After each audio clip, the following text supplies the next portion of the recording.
امریکہ اور ایران میں کشیدگی پھر بڑھ گئی۔ امریکہ نے ایران پر پھر حملہ کر دیا۔ امریکی نیوز ویب سائٹ کا دعویٰ، ایرانی میڈیا کے مطابق جنوبی ایران کے ساحلی شہر سیرک میں شدید دھماکوں کی آوازیں سنی گئیں۔ ٹیلی کمیونیکیشن ٹاور نشانہ بننے کی اطلاع۔ امریکی سینٹکام کے مطابق تجارتی جہاز پر ایرانی حملے کے جواب میں ایران میں متعدد فوجی اہداف پر فضائی کارروائی کی۔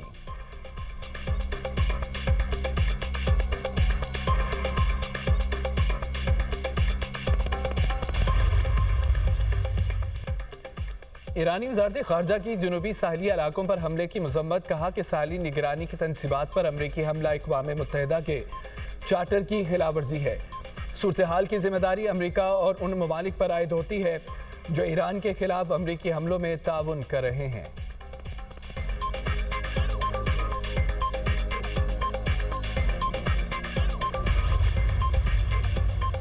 سعودی عرب کے وزیر خارجہ شہزادہ فیصل بن فرحان سے قطری منصب شیخ محمد بن عبد الرحمن بن جاسم ال ثانی کا رابطہ۔ دو طرفہ تعلقات، امریکہ ایران مفاہمتی یادداشت پر تبادلہ خیال۔ قطری وزیر خارجہ کا کہنا تھا کہ خطے کو غیر ضروری کشیدگی اور بلا جواز حملوں کے نتائج سے محفوظ رکھا جائے۔ ابنۂ حرمت سے بحری آمد و رفت کی آزادی کو یقینی بنایا جائے۔ کشیدگی میں کمی کے لیے سفارتکاری کے راستے کو جاری رکھا جائے۔ قطر امریکہ ایران کے درمیان مذاکرات کی حمایت کرتا ہے۔ اختلافات کو پرامن اور سفارتی طریقوں سے حل کیا جائے۔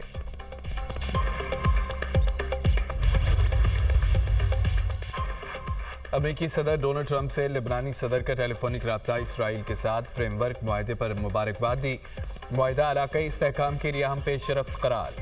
لبنانی صدر کا صدر ٹرمپ سے اسرائیل پر دباؤ ڈالنے کا مطالبہ۔ امریکہ سے معاہدے کی خلاف ورزیاں رکوانے میں کردار ادا کرنے کی اپیل۔ جنوبی لبنان سے اسرائیلی انخلا پر زور۔ لبنانی صدر کا کہنا تھا کہ لبنان معاہدے کے تحت اپنی ذمہ داریاں پوری کرے گا۔ لبنان اسرائیل کے ساتھ فریم ورک معاہدے پر عمل درآمد کی ذمہ داریاں خود سنبھالے گا۔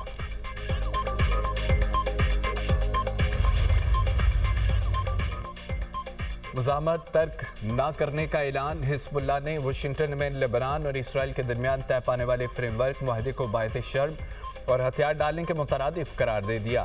لبنان کی مزاحمتی تنظیم کے سربراہ نعیم قاسم کہتے ہیں کہ اس معاہدے سے اسرائیل کا قبضہ طویل عرصے تک برقرار رہ سکتا ہے۔ مقبوضہ علاقوں کو اسرائیل میں ضم کیے جانے کا خطرہ بھی ہو سکتا ہے۔ معاہدہ ملکی خود مختاری کے خلاف ہے۔ اس کی جگہ ایران امریکہ مفاہمتی یادداشت پر عمل درآمد ہونا چاہیے۔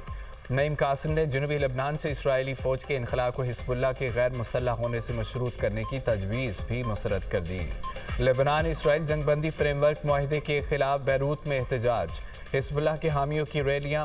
امریکہ، اسرائیل اور لبنان نے گزشتہ روز فریم ورک معاہدے پر دستخط کیے تھے۔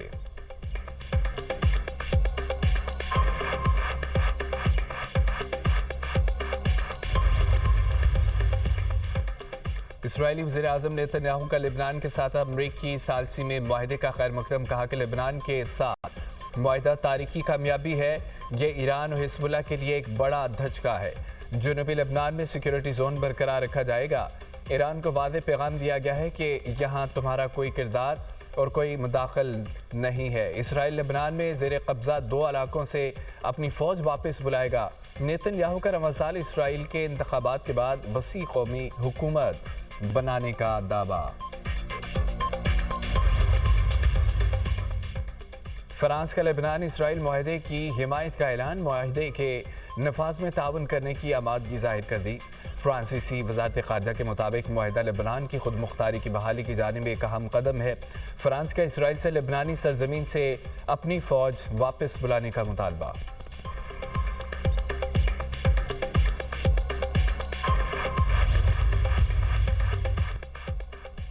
انتہا پسند اسرائیلی وزیر نے اسرائیل لبنان معاہدے کو سنگین غلطی قرار دے دیا۔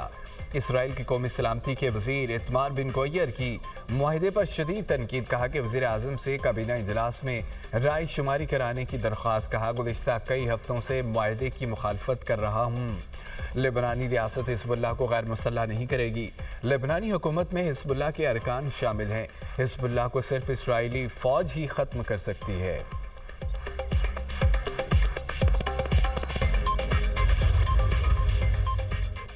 सिक्योरिटी माहिदे के अगले ही रोज इसराइल के जनूबी लबनान के इलाके नब्तिया पर ड्रोन हमला, इसराइली अफवाज की मुतादद कस्बों में फायरिंग, कफर शोबा के मुज़ाफ़ात की जानिब पेशकदमी, हज़ारों अफराद नकल मकानी पर मजबूर।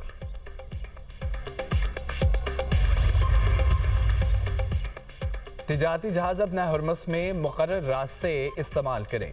यूएन मैरीटाइम ऑर्गेनाइजेशन के सरबराह अर्सेनियो डोमगीज का कहना है, बहरी जहाज मुकर्रर रास्तों के अलावा दीगर रास्तों से सफ़र का खतरा मोल न लें। 4 रोज़ के दौरान अपना हरमस में फंसे 150 बहरी जहाज और 4000 मलाह आबी गुजरगाह से निकल चुके हैं।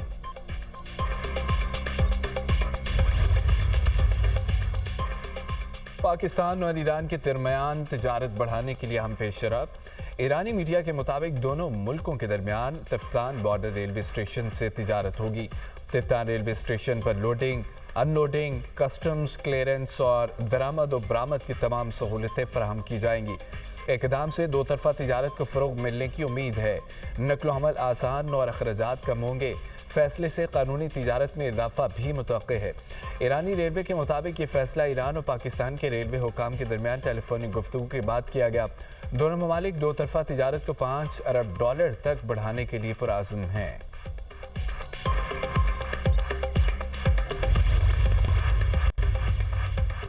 पाकिस्तान और ईरान के वज़ीर ख़ारजा का टेलीफोनिक रब्ता इसहाक़ डार से अब्बास अराग़ची के दरमियान दो तरफ़ा ताल्लुक़ात पर तबादला ख्याल। दोनों रहनुमाओं की इलाक़ाई सूरत हाल पर भी गुफ्तगू। ख़ित्ते में अमन के लिए कोशिशें जारी रखने पर इत्तफ़ाक़। ईरानी वज़ीर ख़ारजा ने अमन अमल में पाकिस्तान की मुसलसल काविशों को सराहा।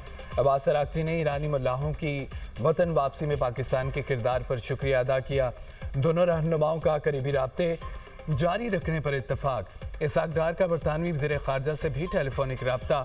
दोनों रहनुमाओं का बाहमी राब्ते बरकरार रखने पर इत्तफ़ाक़। बरतानवी वज़ीर ख़ारजा ने अमन के लिए पाकिस्तान की सालसी कोशिशों को सराहा। इसहाक़ डार का सफारतकारी के फ़रोग़ के लिए पाकिस्तान के अज़्म का अदा।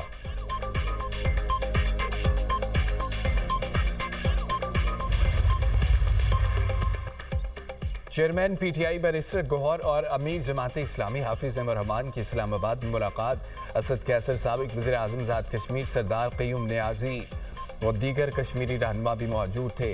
हाफिज नईम रहमान ने कहा है कि हमारा सबसे ज़्यादा फोकस आज़ाद कश्मीर पर है। जलती पर तेल छिड़कने के बजाय आज़ाद कश्मीर के अवाम की बात की जाए।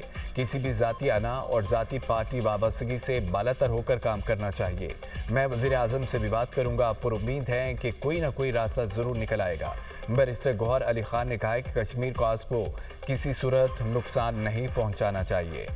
कश्मीरियों के मसाइल अफ़ाम व तफ़हीम से हल होने चाहिए।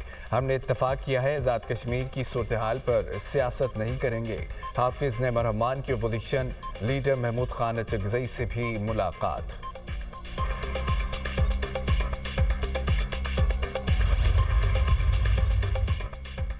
हुकूमत किसी शोबे को तरजीह नहीं दे रही। वज़ीर पेट्रोलियम अली परवेज़ मलिक की वजाहत एक्स पर बयान में कहा, हुकूमत तेल की कीमतों का गैर ज़रूरी बोझ नहीं डाल रही।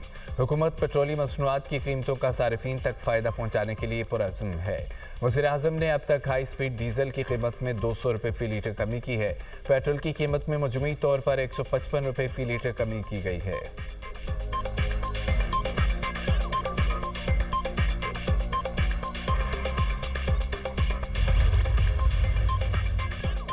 वेनेज़ुएला में ज़लज़लों ने तबाही मचा दी। इमारतें ज़मीन बोस होने से कई अफराद मलबे तले दब गए। हलाकतों की तादाद 1430 हो गई। 3238 ज़ख्मी, 3000 से ज़ायद ख़ानदान बेघर हो गए। वेनेज़ुएला की कौमी असम्बली के सदर जॉर्ज रोड्रिगेज़ की तस्दीक, ज़लज़ले से तबाह इमारतों का मलबा उठाने का काम जारी। हलाकतों में मज़ीद इजाफे का खदशा। लागुएरा के इलाके से 2 ख़वातीन को जिंदा निकाल लिया गया। लागुएरा में इमदाद की तरसील फ़ौज के सुपुर्द कर दी गई। दुनिया भर से सैकड़ों इमदादी कारकुन वेनेज़ुएला पहुँच गए।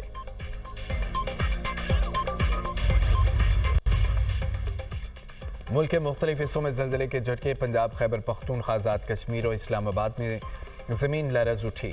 शहरियों में खौफ व हरास, घरों और दफातर से बाहर निकल गए। लाहौर, रावलपिंडी, फैसलाबाद, शेखुपुरा और दीगर शहरों में ज़लज़ले के झटके महसूस किए गए। पेशावर, सवात, कोहाट, सवाबी, मानसहरा में भी ज़लज़ला। ज़लज़ले के बायस खैबर पख्तूनख्वा असम्बली इजलास में 5 मिनट का वक्फा दिया गया। अरकान ऐवान से बाहर चले गए। रेक्टर स्केल पर जल्जले की शिद्दत 5.9 और गहराई 178 किलोमीटर थी। जल्जले का मरकज कोहे हिंदुकश अफगान रीजन था।